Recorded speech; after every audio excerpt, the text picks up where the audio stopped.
Price law ദൈവത്തിൻ്റെ അതിപരിശുദ്ധ നാമം വാഴ്ത്തപ്പെടുമാറാകട്ടെ.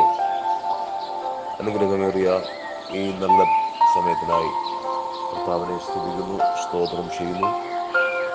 എബനേസർ ഗോസ്ബൽ മിനിസ്ട്രിയുടെ നിത്യജീവമൊഴികൾ എന്ന വചന സന്ദേശത്തിൽ ചില എപ്പിസോഡുകളിലായി കർത്താവിനെ മഹത്വപ്പെടുത്തുവാൻ ലഭിച്ച നല്ല അവസരത്തെ ഓർത്ത് വീണ്ടും ഒരു പ്രാവശ്യം കൂടി കർത്താവിനെ സ്തുതിക്കുന്നു. അടിയൻ കൃപയാൽ ലഭിച്ച അനുഭവ സാക്ഷ്യങ്ങളും തിരുവചനങ്ങളുമായി ഏകദേശം 4 എപ്പിസോഡുകൾ കഴിയുവാൻ തക്കവണ്ണമിടയായി. എൻ്റെ ഓർമ്മ ശരിയാണെങ്കിൽ ഇത് 5ാമത്തെ എപ്പിസോഡാണ്. ഇന്ന് കർത്താവ് നമ്മളോട് സംസാരിപ്പാൻ, കർത്താവിൻ്റെ വാക്കിനെ അനുസരിച്ച് കഴിഞ്ഞാൽ നമുക്ക് ലഭിക്കുന്ന വിജയത്തെക്കുറിച്ച് തിരുവചനത്തിലുള്ള വിശേഷാൽ യോശുവയുടെ പുസ്തകം 8ാം അധ്യായം അതിൻ്റെ 26ാം വാക്യം മുതലാണ് ഇന്ന് നിങ്ങളുമായി വായിക്കുവാനും ചിന്തിക്കുവാനും ആഗ്രഹിക്കുന്നത്. യോശുവ 8ാം അധ്യായം 6 ഇങ്ങനെ വായിക്കുന്നു: ഹായി പട്ടണക്കാരെ ഒക്കെയും നിർമൂലമാക്കും വരെ കുന്തം ഏന്തിയ കൈ യോശുവ പിൻവലിച്ചില്ല. കർത്താവിന് മഹത്വം. ഇവിടെ 2 കാര്യങ്ങൾ ആണ് നിങ്ങളുമായി ഞാൻ ചർച്ച ചെയ്യുന്നത്. ഒന്ന്, ഒരു പരാജയത്തിൻ്റെ അനുഭവം.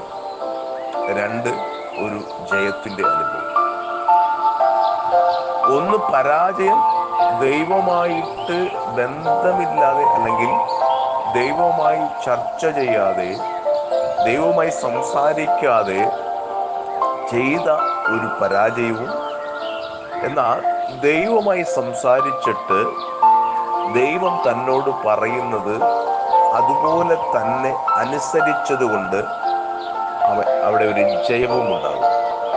2 കാര്യങ്ങളാണ്. നമുക്കറിയാം, ഇസ്രായേൽ ജനത്തെ ഫറവോന്റെ അടിമത്വത്തിൽ നിന്ന് മോശയാൽ വിടുവിക്കപ്പെട്ട് കനാൻ ദേശത്തെ വാഗ്ദത്ത ദേശത്തേക്കുള്ള അവരുടെ യാത്ര മധ്യയിൽ മോശയുടെ കാലം കഴിഞ്ഞു. യോശുവയിലേക്ക് എത്തി.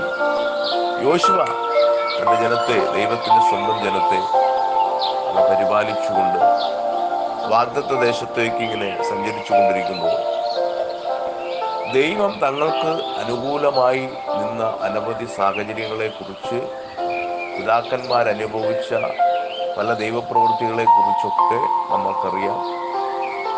എന്നാൽ യോശുവ തൻ്റെ യാത്രയിൽ പല പട്ടണങ്ങളും അവൻ കീഴ്പ്പെടുത്തി, പിടിച്ചടക്കി, പട്ടണങ്ങൾ കൊള്ളയിട്ടും ഒക്കെ അവൻ സഞ്ചരിച്ചുകൊണ്ടിരിക്കും. അങ്ങനെ സഞ്ചരിക്കുന്ന കൂട്ടത്തിൽ അവർ ഹായി എന്ന പട്ടണത്തിലേക്ക് ചെല്ലുവാൻ തക്കവണ്ണമുണ്ട്. ഹായിയെ കുറിച്ച് പറഞ്ഞാൽ കൊച്ചൊരു പട്ടണമാണ്. എന്നാൽ ഹായിയിലുള്ളവരെല്ലാം സാമർഥ്യമുള്ളവരാണ്. അങ്ങനെ ഒരു പട്ടണം പിടിച്ചടക്കുവാൻ തക്കവണ്ണം യോശുവ തയ്യാറാകുന്ന യാത്രയിൽ ഇങ്ങനെ പട്ടണങ്ങൾ പിടിച്ചടക്കി കൊള്ള പങ്കിട്ട് കൊള്ള ചെയ്ത് യാത്ര ചെയ്യുകയാണ്. എന്നാൽ ഹായിയിലേക്ക് അവർ ചെന്നപ്പോൾ എല്ലാ പട്ടണങ്ങളും യോശുവ ജയിച്ചു എന്നുള്ളതാണ് സത്യം. പിടിച്ചടക്കിയ പട്ടണങ്ങളല്ല. എന്നാൽ ഹായിയിലേക്ക് യോശുവ ചെല്ലുമ്പോൾ അവിടെ യോശുവയ്ക്ക് ഭയങ്കര ഒരു പരാജയമുണ്ടാകും. യോശുവയുടെ പടയാളികൾ ഹായിയിൽ പരാജയപ്പെട്ടു പോകും.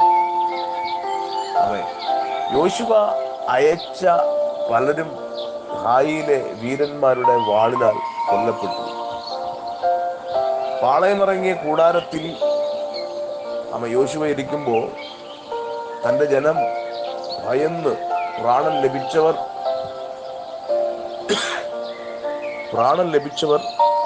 ഭയന്ന് ഓടി വരികയാണ്. യോശുവ ചോദിച്ചു, എന്ത് പറ്റി? അവർ പറഞ്ഞു, ഞങ്ങൾക്ക് അവരുടെ മുമ്പിൽ പിടിച്ചു നിൽക്കാൻ കഴിയത്തില്ല.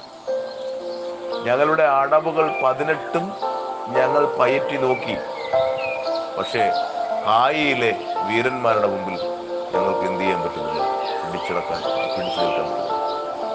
പ്രിയമുള്ളവരെ, നമ്മൾ ചിലപ്പോൾ ഇങ്ങനെ കരുതും, ശത്രുവിനെ വേഗത്തിൽ അങ്ങ് പരാജയപ്പെടും. ഒരു ഉപവാസ പ്രാർത്ഥന ഇരുന്നാൽ, ഒരു ഓൾ നൈറ്റ് പ്രാർത്ഥന ഇരുന്നാൽ, അല്ലെങ്കിൽ ഒരു 21 days അങ്ങ് ഇരുന്ന് കഴിഞ്ഞാൽ നമ്മുടെ വിഷയങ്ങളൊക്കെ ഒരുപക്ഷെ പരിഹരിക്കപ്പെട്ടേക്കാം എന്ന് ഒരുപക്ഷെ നമ്മൾ ചിന്തിച്ചേക്കാം. പക്ഷെ ഒരു കാര്യമുണ്ട്, 21 അല്ല 40 ഇരുന്നാലും സ്തോത്രം, രാപകൽ ഇനി അനേക ദിവസങ്ങൾ ഇരുന്ന് പ്രാർത്ഥിച്ചാലും ശരി, ദൈവം ആ ഒരു കാര്യത്തെ കുറിച്ച് ചിന്തിച്ചിട്ടില്ല എങ്കിൽ നമ്മുടെ സമയം വേസ്റ്റ് ആകുന്നതും ശരീരം ക്ഷയിച്ചു പോകുന്നതുമല്ലാതെ അതിനകത്ത് ഒരു പ്രവൃത്തിയും ഉണ്ടാകത്തില്ല. അപ്പൊ ഏത് വിഷയമായാലും തന്നെ ദൈവം ഒരു വിഷയത്തെ കുറിച്ച് ചിന്തിച്ചിട്ടില്ലെങ്കിൽ മനുഷ്യൻ അതിനെക്കുറിച്ച് ചിന്തിച്ചിട്ട് ഒരു കഥയില്ല എന്നതുപോലെ സ്തോത്രം, ഈ വേഗത്തിൽ തന്നെ ചില വിഷയങ്ങൾ നമുക്ക് സ്തോത്രം ജയിച്ച് മുന്നേറാം എന്ന് ചിന്തിക്കുന്നുവെങ്കിൽ അവിടെ നമ്മുടെ സ്തോത്രം ബുദ്ധിമോശമാണ്. കാരണം ഏത് വിഷയമാകട്ടെ, ദൈവത്തിനെ കുറിച്ച് ദൈവത്തിന് ആദ്യം അത് വിട്ടുകൊടുക്കുന്നുവെങ്കിൽ ദൈവത്തിന്റെ പ്രവൃത്തി വെളിപ്പെടുന്ന ഒരു വിഷയത്തിന് മാത്രമേ മനുഷ്യന് ജയിക്കാൻ കഴിയത്തുള്ളൂ. ഇവിടെ നോക്കണം, എല്ലാ സ്ഥലത്തും വിജയിച്ചു വന്ന യോശുവയ്ക്ക് ഹായിൽ പരാജയപ്പെട്ട് ഹായിൽ ഇങ്ങനെ വിഷമിച്ചിരിക്കുകയാണ്. സ്തോത്രം, ദൈവമേ, ഈ നാടുകളിലൊന്നും എനിക്കൊരു പരാജയം ഒരു പക്ഷെ ഉണ്ടായിട്ടില്ല. സ്തോത്രം. പക്ഷെ എന്നാൽ ഈ ഒരു കൊച്ചു പട്ടണത്തിൽ വന്നപ്പോൾ ഞാൻ എന്ത് ചെയ്തു? പരാജയപ്പെട്ടു. അവൻ ദൈവവുമായി സംസാരിപ്പാൻ തുടങ്ങി. പിന്നെ ആദ്യത്തെ അവസരം ദൈവമായിട്ട് അല്ലെങ്കിൽ ദൈവത്തിന്റെ ആലോചന ഒരുപക്ഷെ ചോദിച്ചിട്ടില്ലായിരിക്കാം. ദൈവത്തിന് ഒരുപക്ഷെ ചില കാര്യങ്ങൾ, ഇവിടെ ഒരു പരാജയം യോശുവയ്ക്ക് കൊടുത്തുകൊണ്ട് ചില കാര്യങ്ങൾ ഒരുപക്ഷെ പഠിപ്പിക്കണമെന്ന് ദൈവത്തിന് പദ്ധതി ഉണ്ടായിരിക്കും. എനിവേ, അവൻ ദൈവത്തോട് സംസാരിപ്പാൻ തക്കവണ്ണം ദൈവം അവനോട് മറുപടി കൊടുത്തു. അവൻ വിഷമിച്ചിരുന്ന വിഷയങ്ങൾക്ക് മറുപടി കൊടുത്തു. ഒരു കാര്യം ഉറപ്പാണ്, നമ്മൾ എത്രയൊക്കെ വിഷയത്തിൽ പരാജയപ്പെട്ടാലും ദൈവത്തിലേക്ക് നമ്മൾ ഏൽപ്പിച്ചു കൊടുക്കുമ്പോൾ ദൈവത്തിന് മനസ്സിലുണ്ടാവും. ഇന്ന് എന്നെ കേൾക്കുന്ന പ്രിയമുള്ളവരെ, ഇന്നലകളിൽ നിങ്ങളുടെ വിഷയത്തിൽ ഒരു പരാജയമാണ് ഉണ്ടായിരിക്കുന്നതെങ്കിൽ, അല്ലെങ്കിൽ ഇന്നലെ വരെയുള്ള വിഷയങ്ങളെല്ലാം ജയിച്ചു, ഇന്നത്തെ വിഷയം നിനക്ക് പരാജയമാണെങ്കിൽ ഒരു കാര്യം ഉറപ്പാണ്, ഇന്നലെ വരെ നിന്റെ കൂടെ ദൈവം ഉണ്ടായിരുന്നു. ദൈവമാണ്, നീ അല്ല ചെയ്തത്. ദൈവം നിന്നെ കൊണ്ട് പലതും ചെയ്യിക്കുകയാണ്. നീ അല്ല ജയിച്ചത്, ദൈവം നിന്നിലൂടെ ജയമെടുക്കുകയാണ്. അപ്പോ ഇന്നത്തെ നിന്റെ വിഷയത്തിന്റെ പരാജയം നിന്നിലൂടെ ദൈവപ്രവൃത്തി ഉണ്ടായില്ല, അല്ലെങ്കിൽ നീ ദൈവമായിട്ടൊരു ബന്ധമില്ലാതെ നീ സ്വയം നിന്റെ ബുദ്ധി കൊണ്ടും നിന്റെ കഴിവ് കൊണ്ടും നീ ചിലത് ചെയ്യുവാൻ ശ്രമിച്ചത് കൊണ്ടാണ് ഇന്ന് നിന്റെ പരാജയം. എന്നാൽ ഇവിടെ പരാജയപ്പെട്ടപ്പോ യോശുവ ദൈവമായിട്ട് ചർച്ച ചെയ്യാൻ തക്കവണ്ണമിടെ, സംസാരിപ്പാൻ തക്കവണ്ണമിടെ. അങ്ങനെ ദൈവം അവന് ആലോചന കൊടുത്തു, ദൈവം അവന് ബുദ്ധി പകർന്നു കൊടുത്തു. എങ്ങനെ ഹായ് പട്ടണത്തെ പെട്ടെന്ന് നിനക്ക് പിടിച്ചെടുക്കാൻ കഴിയത്തില്ല. നിന്റെ ബുദ്ധി, നിന്റെ ശക്തി മാത്രം കൊണ്ട് അങ്ങോട്ട് ചെന്നു കഴിഞ്ഞാൽ ഹായ് പട്ടണക്കാരുടെ മുമ്പിൽ വീണ്ടും നീ പരാജയപ്പെടും. എന്നാൽ നീ എൻ്റെ ആലോചന പ്രകാരം നീ പോകുന്നുവെങ്കിൽ, എൻ്റെ വാക്കിനെ അനുസരിക്കുന്നുവെങ്കിൽ, സ്തോത്രം, നീ എവിടെയാണോ പരാജയപ്പെട്ടത് ആ പരാജയപ്പെട്ട മണ്ഡലത്തിൽ സ്വർഗത്തിൽ ദൈവം യേശു നിന്നെ നിർത്തുവാൻ തക്കവണ്ണം ഇടയാണ്. അങ്ങനെ ദൈവം പറഞ്ഞതുപോലെ തന്നെ ഹായി പട്ടണത്തിലേക്ക് തൻ്റെ വീരന്മാരെയും കൂട്ടി പടജനത്തെയും കൂട്ടിക്കൊണ്ട് സ്തോത്രം യോശുവ പുറപ്പെട്ടു. എന്താണ് യോശുവ പറഞ്ഞത്?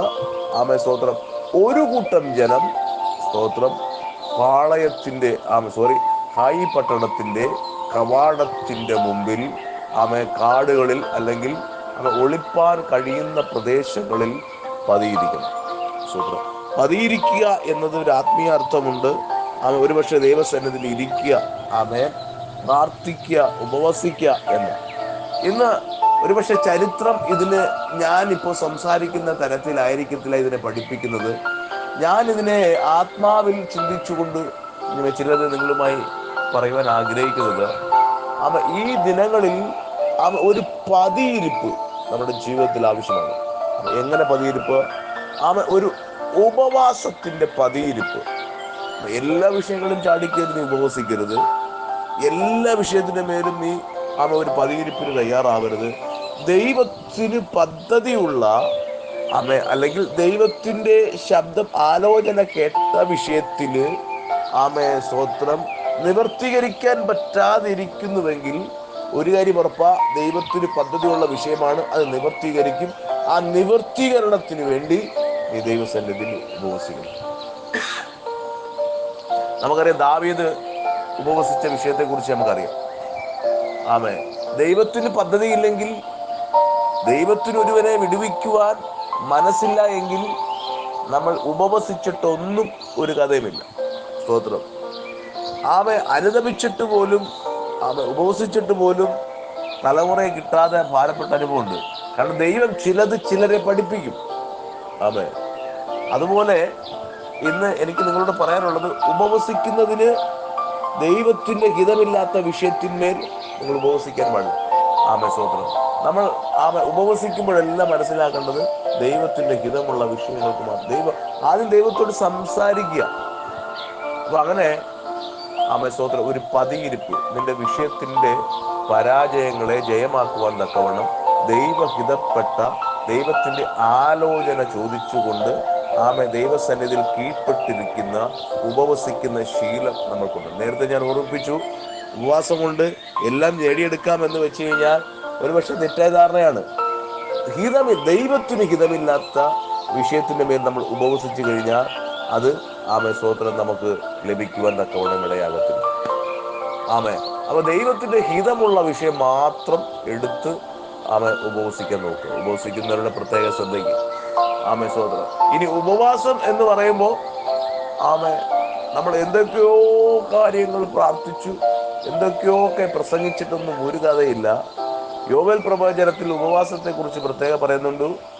സ്തോത്രം. നിങ്ങളുടെ വസ്ത്രങ്ങളെ അല്ല കീറുണ്ട്, ദൈവത്തോട് അനുതാപിക്കൽ. ഉപവാസത്തെ കുറിച്ചല്ല, ദൈവമായിട്ടുള്ള അനുതാപത്തിൽ ദൈവമായി സംസാരിക്കുമ്പോൾ, ദൈവമായി അടുത്ത് ചേരുമ്പോൾ നമ്മുടെ വസ്ത്രങ്ങളെ കീറി കളഞ്ഞിട്ടല്ല നമ്മുടെ സ്തോത്രം ആ ആവശ്യങ്ങളെ പ്രകടമാക്കിക്കേണ്ടത്, നമ്മുടെ ഹൃദയങ്ങളെ തന്നെ കീറണം. ഒരു വ്യക്തി ദൈവസന്നിധിയിരിക്കുമ്പോൾ അവൻ്റെ ഹൃദയത്തിൽ അവൻ്റെ കുറവുകൾ ബോധ്യപ്പെട്ടു വരുന്നെങ്കിൽ അത് ദൈവത്തിൻ്റെ പാദപീഠത്തിൽ വെച്ചിട്ട് അത് ഉപേക്ഷിക്കുവാൻ തയ്യാറായിട്ട് നിന്റെ ഹൃദയത്തിൽ നിന്നെക്കുറിച്ച് നിനക്ക് ബോധ്യപ്പെടുന്ന കുറവുകൾ, നിനക്ക് ബോധ്യപ്പെടുന്ന പാപങ്ങൾ, നിനക്ക് ബോധ്യപ്പെടുന്ന അനുസരണക്കേടുകൾ, ഇതൊക്കെ ദൈവസന്നിധിയിൽ നിരത്തി വെച്ചിട്ട് അതിനെയൊക്കെ കീറി ദൂരെ കളഞ്ഞിട്ട് അതിനെ ഉപേക്ഷിക്കുവാൻ തയ്യാറായിട്ട് ഒന്ന് ഉപവസിപ്പാൻ നീ തയ്യാറാണെങ്കിൽ നിശ്ചയമായിട്ടും നീ ഉപവസിക്കുന്ന വിഷയത്തിന് കൃത്യമായ ഒരു മറുപടി കിട്ടും. നഷ്ടപ്പെട്ടു പോയതിനെ കുറിച്ച് ഭാരപ്പെടുന്ന ഒരു വ്യക്തിയാണ് നീയെങ്കിൽ ഉറപ്പായിട്ടും ദൈവത്തിന്റെ വാക്ക് കേട്ട് സ്വന്തം നഷ്ടപ്പെട്ട അനുഭവത്തിൽ നിന്ന് പിന്നെയും ദൈവത്തിന്റെ വാക്ക് കേട്ട് നീ ഒന്ന് പുറപ്പെടുവാൻ തയ്യാറാണെങ്കിൽ, നീ ഒരു മുമ്പോട്ട് ആത്മീയ ജീവിതം നയിപ്പാൻ തയ്യാറാണെങ്കിൽ നിനക്ക് നഷ്ടപ്പെട്ടതിനെ മടക്കി കൊണ്ടുവരുന്ന ഒരു ദൈവത്തെയാണ് ഇന്ന് നമ്മൾ സേവിക്കുന്നത്. ആ ദൈവത്തിന്റെ പേരാണ് യേശുക്രിസ്തു. യേശുക്രിസ്തു വിശ്വസ്തനാണ്, യേശുക്രിസ്തു നീതിമാനാണ്. അവൻ തന്നെ വഴിയും സത്യവും ജീവനുമാകയാൽ അവനെ സേവിക്കുന്ന, അവനെ വിശ്വസിക്കുന്ന, അവനെ ആരാധിക്കുന്ന ഒരുവനും നശിച്ചു പോകുവാൻ ഇടവരത്തില്ല, നിരാശപ്പെട്ടു പോകാൻ ഇടവരത്തില്ല. സ്തോത്രം. ചെറിയ ചില പ്രതിസന്ധികളൊക്കെ നമ്മുടെ ജീവിതത്തിൽ വരും. സ്തോത്രം. എന്തിനാണെന്നറിയാമോ? ആ പ്രതിസന്ധികളിൽ നമ്മൾ തകർന്നു പോകുവാനല്ല, നമ്മൾ അവിടെ അവസാനിച്ചു പോകുവാനല്ല. സ്തോത്രം.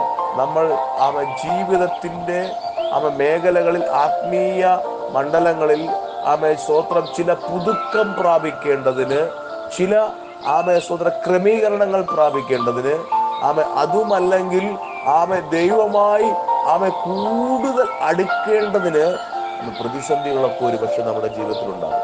എന്നാൽ വിളിച്ചവൻ വിശ്വസ്തനാകയാൽ അവൻ മേഘങ്ങളെ മറച്ചുകൊണ്ട്, മേഘങ്ങളെ വാഹനമാക്കി സ്തോത്ര സ്വർഗത്തിലേക്ക് എടുക്കപ്പെട്ടപ്പോ ദൂതന്മാരുടെ ശബ്ദം ഇങ്ങനെ കേട്ടു, നിങ്ങൾ ഭയപ്പെടേണ്ട, നിങ്ങൾ ഭയപ്പെടേണ്ട, അവൻ പോയതുപോലെ തന്നെ മടങ്ങി വരും. സ്തോത്രം. ആ വാക്കിൽ വിശ്വസിക്കുന്ന അഭിഷിക്തന്മാരെ സ്തോത്രം ചേർപ്പാൻ മടങ്ങി വരാമെന്ന് പറഞ്ഞ വിശ്വസ്തനായ ഒരു ദൈവത്തെയാണ് നമ്മൾ സേവിക്കുന്നത്. അതുകൊണ്ട് എന്ത് വിഷയമുണ്ടെങ്കിലും ആ വിശ്വസ്തനായ ദൈവത്തോട്, ആ യേശു ക്രിസ്തുവിനോട് ഒന്ന് സംസാരിപ്പാൻ നമ്മൾ തയ്യാറാകുന്നുവെങ്കിൽ പരാജയമല്ല, ജയത്തിൻ്റെ നാളാണ്. ഇവിടെ ഹായില് പരാജയപ്പെട്ടപ്പോൾ ദൈവമായി സംസാരിച്ചു. ഹായിലേക്ക് അവൻ പുറപ്പെട്ടു. സ്തോത്ര ഹല്ലേലൂയ. ഹായിൽ എങ്ങനെയൊക്കെ ചെയ്യണം, പതിയിരിക്കണം, കുറച്ചുപേര് അകത്ത് കയറണം, സ്തോത്രം, കുറച്ചുപേര് യുദ്ധം ചെയ്യണം എന്നൊക്കെ പല കാര്യങ്ങൾ ദൈവം ഹായിയുടെ വിഷയങ്ങൾ, ഹായിൽ എങ്ങനെ ചെയ്യണമെന്നൊക്കെ യോശുവയോട് പറഞ്ഞു. യോശുവ അതുപോലെ ചെയ്തു.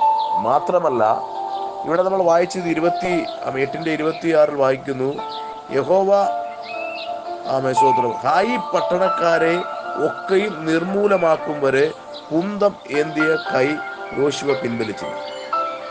ദൈവം യോശുവയോട് പറയാണ്, സ്തോത്രം, നിന്റെ ജനം, നിന്റെ പടയാളികൾ ഹായിക്ക് നേരെ ചെല്ലുമ്പോ നീ നിന്റെ കയ്യിലിരിക്കുന്ന കുന്തം ഏന്തുക. സ്തോത്രം. പട്ടണത്തിന് നേരെ ഒരു കുന്തം ഏന്തി നീ നിൽക്കുക. അപ്പൊ ദൈവം യോശുവയോട് പറഞ്ഞത് അപ്രകാരം തന്നെ യോശുവ ചെയ്യുക. അപ്പൊ എവിടെയാണ് അനുസരിപ്പാൻ? ഇന്നത്തെ എൻ്റെ വിഷയം അനുസരണയാണ്. അനുസരിപ്പാൻ തയ്യാറുള്ള ഒരു ദൈവഭക്തരാണെങ്കിൽ നിശ്ചയമായും സ്തോത്രം നീ ജയം കാണുവാൻ തക്കവണ്ണം. എൻ്റെ പ്രിയപ്പെട്ടവരെ, ഞാൻ ഒരു സാക്ഷ്യം നിങ്ങളുമായി പറഞ്ഞ് എൻ്റെ വാക്കുകളോട് അവസാനിപ്പിക്കും. 2012 ഞാൻ നിങ്ങളുടെ ഓർപ്പിച്ച് ഞാൻ പിന്മാറ്റ അവസ്ഥയിലായിരുന്നപ്പോൾ ഞാൻ തളർന്നു പോയി. എൻ്റെ സ്പൈനൽ കോഡിൽ ട്യൂമർ ഉണ്ടായിരുന്നു. സർജറി ചെയ്തു. സർജറി കഴിഞ്ഞ് ഞാൻ എൻ്റെ ഭവനത്തിൽ വിശ്രമിക്കുന്ന സമയത്ത് എനിക്ക് തന്നെ നടക്കാൻ പറ്റില്ല, ഇരിക്കാൻ പറ്റില്ല. അങ്ങനെ സമയം എൻ്റെ ഭാര്യയും മക്കളൊക്കെ എടുത്ത് ഒരു കസേരയിൽ ഇരുത്തിയിട്ട് ഞങ്ങൾ അവിടെ ഇങ്ങനെ വിശേഷങ്ങളൊക്കെ പറഞ്ഞിരിക്കുകയാണ്. അപ്പോൾ ഒരു പഴയ ഓട്ടോറിക്ഷ ഞങ്ങൾ പാർക്കുന്ന വീടിനടുത്ത് ഇങ്ങനെ ഒരു കട്ടപ്പുറത്ത് പാർക്ക് ചെയ്തിരിക്കുകയാണ്. അപ്പോൾ എൻ്റെ 2-3 വയസ്സ് പ്രായമുള്ള എൻ്റെ മകനെ എൻ്റെ ഒരു ജ്യേഷ്ഠൻ്റെ മകൻ, നല്ല ഹൈറ്റുള്ള മകനാണ്, അവൻ വന്ന് കളിപ്പിച്ചതിൻ്റെ കൂട്ടത്തിൽ എടുത്ത് ഈ ഓട്ടോറിക്ഷയുടെ മുകളിൽ ഇരുത്തിയിരുന്നു. അപ്പോൾ ഞാൻ അതിൻ്റെ തൊട്ടടുത്തായിട്ടാണ് ഈ കസാര ഇട്ട് എന്നെ കൊണ്ട് ഇരുത്തിയിരിക്കുന്നത്. എന്നെ എടുത്തുകൊണ്ട് വന്ന് ഇരുത്തി. എൻ്റെ കൈകാലുകൾ സ്തംഭിച്ചിരിക്കുകയാണ്, ചലിക്കത്തില്ല, സ്വന്തമായിട്ട് ചലിക്കത്തില്ല. എന്നെ ഒരു സഹായം വേണം. സർജറി കഴിഞ്ഞിട്ട് ചില ദിവസങ്ങളെ ആയിട്ടുള്ളൂ. അപ്പോൾ എൻ്റെ മോനെ ഇവൻ കളിപ്പിച്ചിരുന്നിരുന്ന് ഇവൻ നടന്നങ്ങ് പോയി. അപ്പോൾ എൻ്റെ മോന് നല്ല ഭയമായി. ഏകദേശം ഈ ഓട്ടോറിക്ഷ 5-6-7 അടി പൊക്കത്തിന് മുകളിലാണ് ഈ ഓട്ടോറിക്ഷ ഇരിക്കുന്നത്.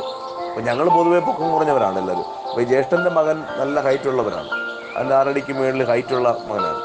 അപ്പോൾ ഇവൻ ഈ ഓട്ടോയുടെ മേളിൽ ഇവനെ ഇരുത്തി കളിപ്പിച്ചിരുന്നിട്ട് എന്തോ ഒരു അത്യാവശ്യം വന്ന് ആരോ വിളിക്കുകയോ കൊണ്ട് നീങ്ങിപ്പോയി. അപ്പോൾ ഈ സമയത്ത് ഭയങ്കര കരച്ചിലായി. കരച്ചിലെന്ന് പറയുമ്പോൾ ഭയന്നു പോയി ഇവൻ. അപ്പോൾ എന്ത് ചെയ്തു, ഇവൻ്റെ അമ്മ വിളിച്ചു, മക്കള് വാ, അമ്മ പിടിക്കാം.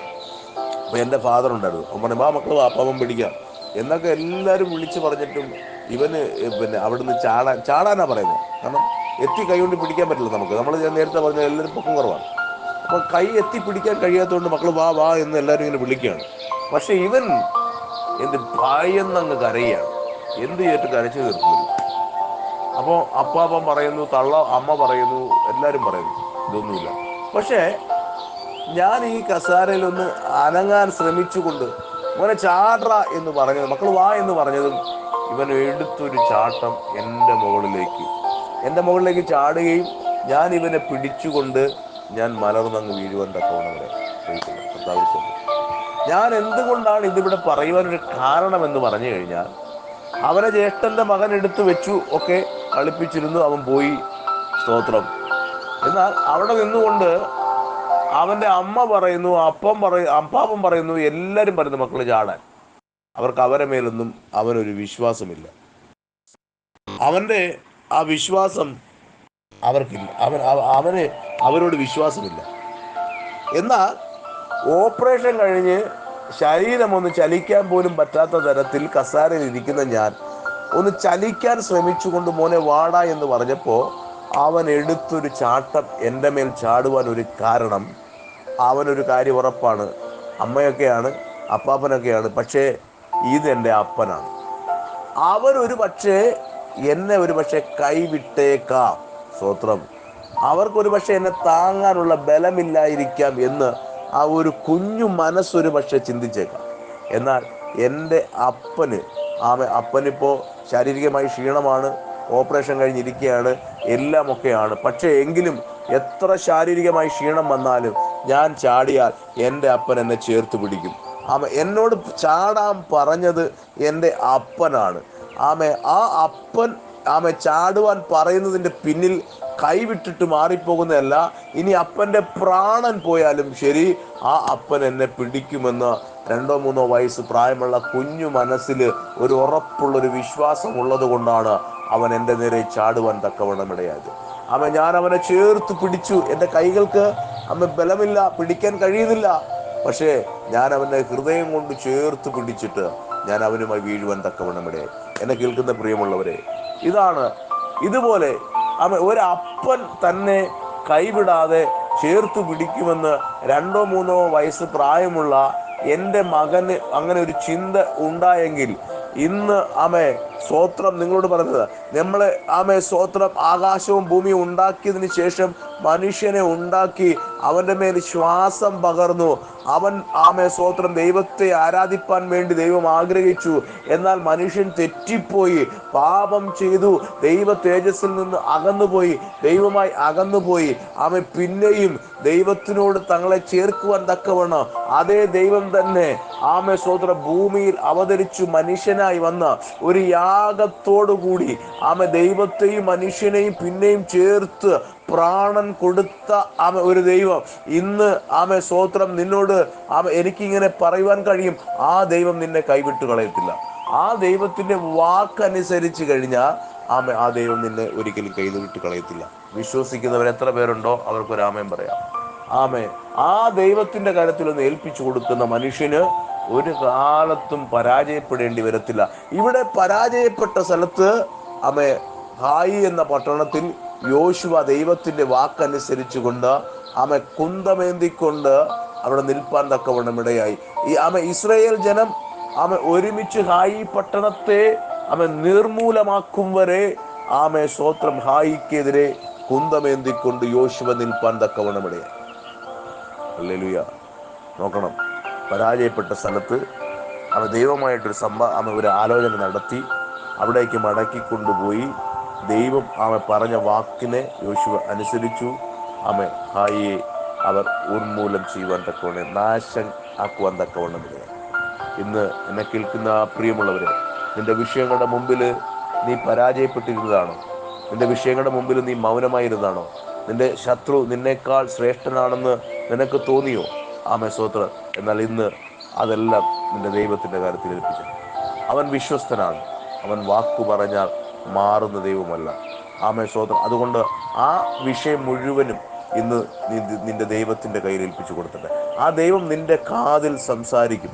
നീ എങ്ങനെ മുമ്പോട്ട് പോകണം, നീ എന്തു ചെയ്യണം, നീ എന്തൊക്കെയാണ് നിന്റെ സ്വഭാവത്തിന് മാറ്റം വരുത്തേണ്ടത്, നീ ചെയ്ത പ്രവൃത്തികൾക്ക് എന്തൊക്കെ മാറ്റം വരുത്തണം, നീ എങ്ങനെ ആയിത്തീരണം, എന്തു ചെയ്യണമെന്നൊക്കെ ആ ദൈവം നിന്നോട് സംസാരിപ്പാൻ തക്കണം. കാരണം നമ്മുടെ ദൈവം സംസാരിക്കുന്ന ദൈവമാണ്. കണ്ണുണ്ടായിട്ടും കാണാതിരിക്കാൻ പറ്റുന്ന ദൈവമല്ല. ചെവി ഉണ്ടായിട്ടും കേൾക്കാതിരിക്കാൻ പറ്റുന്ന ദൈവമല്ല. നാവുണ്ടായിട്ടും സംസാരിക്കാതിരിക്കാൻ കഴിയുന്ന ദൈവമല്ല. അവൻ സംസാരിച്ച ദൈവമാണ്. അവൻ സംസാരിക്കുന്ന ദൈവമാണ്. അവൻ സംസാരിച്ചു കൊണ്ടിരിക്കുന്ന ദൈവമാണ്. അതുകൊണ്ട് നിന്റെ വിഷയങ്ങൾ, നിന്റെ പരാജയങ്ങൾ ജയമാക്കി മാറ്റുവാൻ ദൈവത്തിൻ്റെ കരത്തിൽ നിന്നെ ഒന്ന് ഏൽപ്പിച്ചു കൊടുക്കാം.